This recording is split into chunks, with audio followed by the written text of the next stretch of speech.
Saya Dr. Novilia Syafri Bahtiar. Saya dari Bio Farma, Kepala Divisi Surveillance dan Uji Klinis.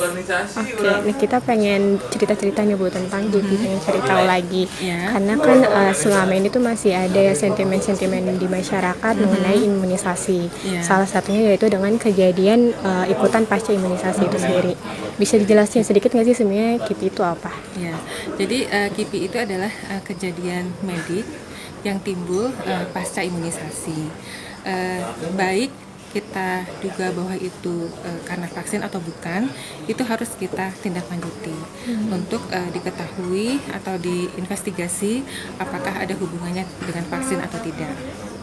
Nah kalau sejauh ini di Indonesia sendiri KIPI itu tuh kan masyarakat ragu nih, itu tuh datangnya sebenarnya dari mana sih? Apakah emang dari masyarakatnya sendiri atau mungkin ada faktor-faktor lain? Ya, mungkin info awalnya bisa dari masyarakat gitu ya, tetapi nanti ada tim yang menginvestigasi.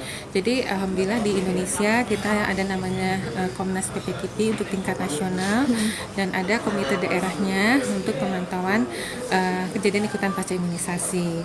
Nah, Komnas KIPI dan Komda KIPI ini berisi para ahli dengan berbagai latar belakang ilmu pengetahuan. Jadi ada dokter spesialis anak, ada dokter kebidanan, ada dokter penyakit dalam, imunolog gitu ya, yang akan mengkaji apakah kejadian medis ini berhubungan dengan vaksin atau tidak.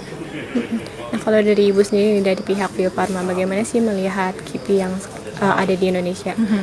Jadi memang Bio Farma sebagai perusahaan vaksin, sebagai industri farmasi itu wajib mengimplementasikan yang namanya sistem farmakovigilan, dan pemantauan KIPI adalah bagian dari sistem farmakovigilan.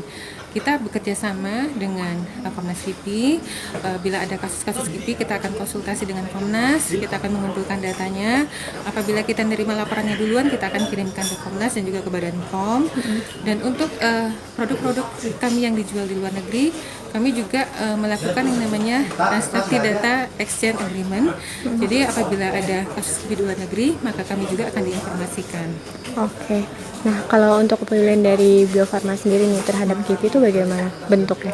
Ya, jadi dengan memantau KIPI sendiri, Bio Farma itu akan memonitor apakah vaksinnya masih aman atau tidak.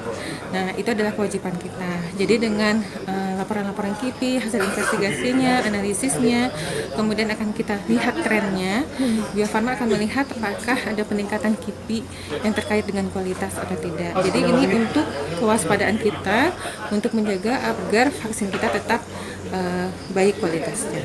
Oke, nah KIPI itu kan kejadian setelah imunisasi ya Bu. Bisa dijelaskan kayak apa aja sih sebenarnya kejadian yang mungkin bisa terjadi setelah imunisasi? Jadi sebenarnya kejadian setelah imunisasi itu bisa memang yang berhubungan dengan vaksin, bisa juga bukan. Kalau misalnya yang berhubungan dengan vaksin, kita tahu sudah ada angka-angkanya, misalnya kalau demam pasca imunisasi mengandung pertusis itu bisa sampai 40%, kemudian nyeri lokal kalau habis imunisasi difteri itu cukup tinggi, biasanya nyeri lokalnya gitu ya. Itu adalah KIPI-KIPI yang sudah bisa diidentifikasi atau kita sebut sebagai reaksi vaksin. Tetapi ada juga KIPI-KIPI yang sebenarnya terjadinya kebetulan gitu, atau bisa juga terjadinya karena kesalahan prosedur, misalnya harus disuntikannya dalam, jadi disuntikannya kurang dalam sehingga menjadi bengkak gitu. Jadi penyebabnya bisa macam-macam. Oke, nah terus untuk terakhir nih, ada nggak sih pesan-pesan untuk pembaca kita nih supaya tidak takut lagi dengan kejadian pas imunisasi? Ya, jadi sebenarnya kalau mendengar berita KIPI, pertama itu kita harus tahu itu siapa yang menulisnya, kemudian siapa yang menyampaikannya. Biasanya kita kalau yang menyampaikan itu adalah dari Dinas Kesehatan, dari Komnas KIPI, itu bisa kita pegang gitu. Tapi kalau misalnya belum dianalisis, belum diinvestigasi, kita belum tahu apakah ini benar kejadiannya itu karena vaksin atau bukan.